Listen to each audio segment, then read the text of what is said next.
Bonjour, je suis Danielle Segas, conceptrice de Aimer lire écrire. Après avoir été pendant 45 années orthophoniste et consultante en audio-psychophonologie.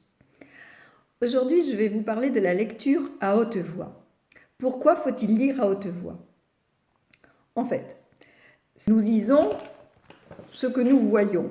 Mais ce que nous voyons, je prends un livre, ce que nous voyons, ce sont des lettres. Mais les lettres, ce ne sont pas des images. Les lettres, c'est du langage. Ce qui est écrit a un sens. Et c'est quelque chose que je peux me raconter dans ma tête. Donc, si je lis simplement avec les yeux, le risque pour un enfant qui apprend à lire, c'est de regarder justement ce qui est écrit comme une image et non pas comme du langage.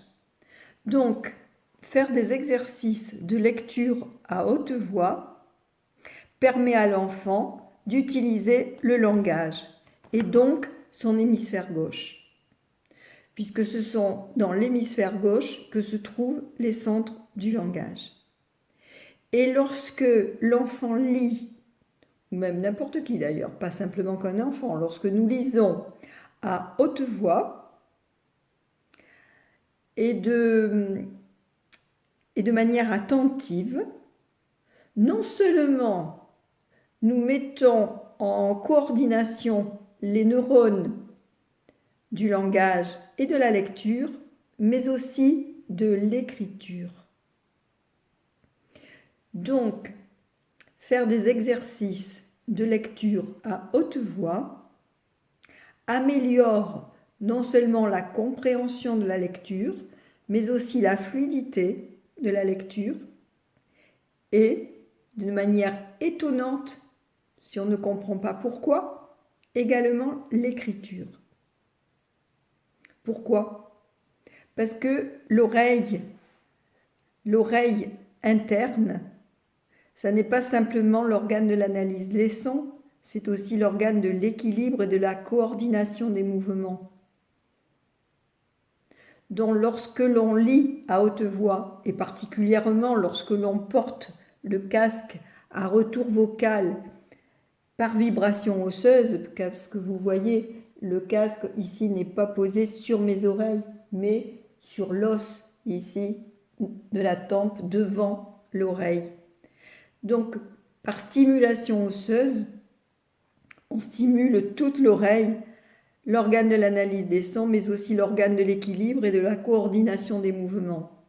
Donc, simplement en faisant de la lecture à haute voix, on va favoriser également le geste graphique. Voilà pourquoi il est intéressant de lire à haute voix.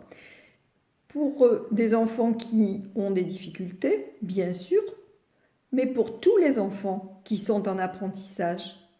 Parce que l'apprentissage, finalement, de la lecture, ça dure longtemps avant de devenir un lecteur expert qui va directement de ce qu'il voit écrit, à ce que ça veut dire, au sens. Donc pendant longtemps, l'enfant va utiliser la voix graphème, phonème, phonème, mot, et donc le sens des mots. Pendant longtemps, il a utilisé cette voix, qui est la voix du décodage, donc une voix lente. Et avec l'habitude, avec la répétition, avec le fait de lire souvent de manière assidue, et bien petit à petit, la voix directe qui va du graphème au sens va se développer d'elle-même.